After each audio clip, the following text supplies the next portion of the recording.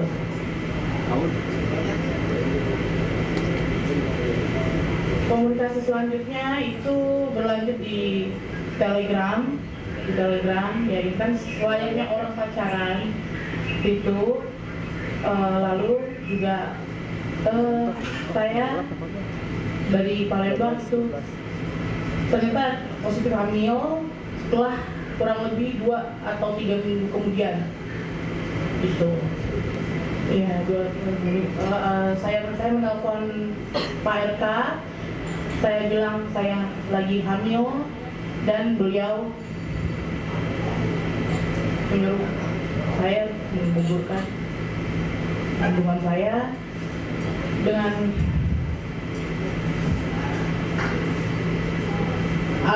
alasan saya harus melanjutkan pendidikan saya. Kala itu saya masih umur 21 tahun.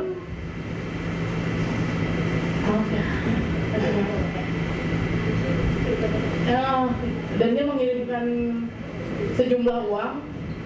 Uang itu digunakan untuk menggugurkan yang dia suruh, tapi saya tidak lakukan itu. Saya pakai uang itu untuk bertahan hidup karena saya tidak bisa kerja karena keadaan sudah hamil. Gitu. Ada buktinya nggak sih waktu Pak RK nyuruh gugurin gitu, maksudnya via apa gitu? Via Telegram, sudah tidak ada. Dan itu by phone. Dia menjauh ini karena saya bilang hamil gitu. Dan dia bilang saya sudah tidak pakai Telegram lagi karena ketahuan istri. 100% yakin. Karena bapak itu sangat protek dan nggak mungkin saya tidak pernah berhubungan dengan laki-laki manapun selain Pak RK. Sementara itu, usai Lisa Mariana buka-bukaan terkait hubungannya dengan RK, media sosial milik RK diduga dibajak. Unggahan RK di Instagram ini menghebohkan warganet dan mengundang ribuan komentar. Dalam unggahan pertama tertulis Ridwan Kamil, tanggung jawab, jangan lari. Dan pada unggahan kedua tertulis, selamat bermimpi buruk, ini hanya permulaan dari kami. Asisten pribadi RK melalui akun Instagramnya menyebut akun RK saat ini sedang dibajak oleh orang tidak bertanggung jawab. Tim Liputan iNews melaporkan. Ya, pemirsa, usai kemunculan Lisa Mariana di hadapan publik, kuasa hukum Ridwan Kamil buka suara. Tim kuasa hukum RK menyebut apa yang disampaikan Lisa terkait skandalnya dengan Ridwan Kamil merupakan gosip murahan dan sesat. Ya, kami menganggap itu gosip-gosip ya.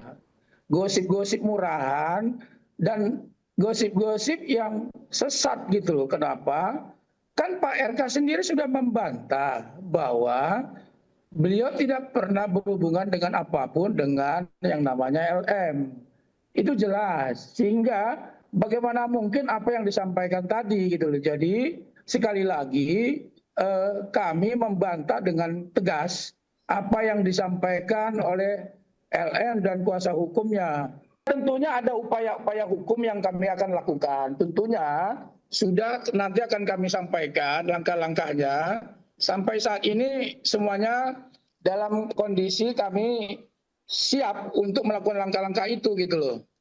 Jadi dalam waktu dekat tentunya akan kami lakukan upaya-upaya hukum yang akan kami sampaikan kepada masyarakat nanti, Mbak. Tentu itu postingan-postingan orang-orang yang tidak bertanggung jawab. Makanya kami sampaikan bahwa Pak RK itu tidak bertanggung jawab terhadap postingan-postingan, komentar-komentar yang muncul dari akun tersebut gitu loh. Jadi kami duga memang itu akun orang-orang yang tidak bertanggung jawab, Mbak.